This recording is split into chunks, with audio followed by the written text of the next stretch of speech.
We're now going to go through priming a line before we place it in the Plum 360 pump. You can't program anything in this pump until you have a cassette fully primed and in the machine. So the next step is to learn how to prime. There's a few tricks along the way that we'll walk you through. When you take your tubing out of the bag, you'll have a couple little paper tabs on there. They look like this. You'll want to remove those. You have a control knob right here, it's white, and this controls how much fluid can come from the bag and run through your line when it's not in the pump.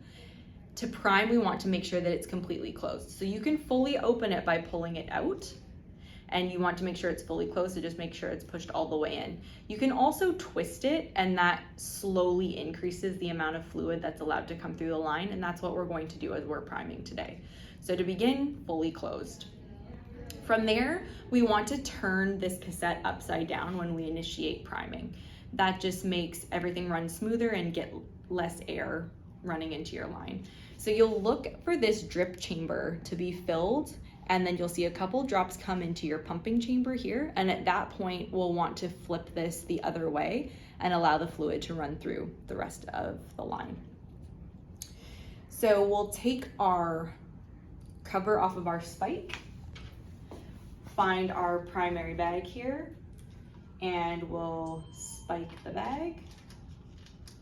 From there, we want to squeeze the drip chamber and get some fluid into the drip chamber up to this line right here. So let's say accidentally you fill up your drip chamber. Well, we can't really see what's pumping through there now. So what you'll want to do is take your bag, flip it upside down, squeeze a little bit of the liquid back into the drip chamber, and make sure that you can see that your infusion is dripping. Coming over to our cassette now, again, we'll flip it upside down.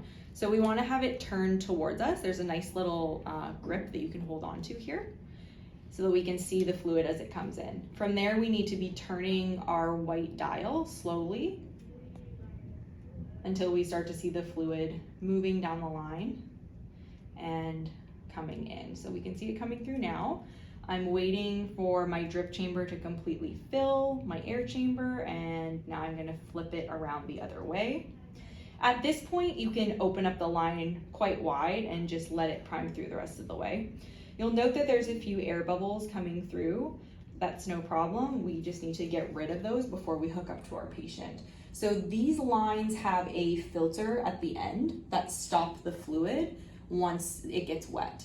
So you actually have to remove this cap on the end, and as I said, just run it into a sink or a garbage can in order to remove the little air bubbles that remain in the line.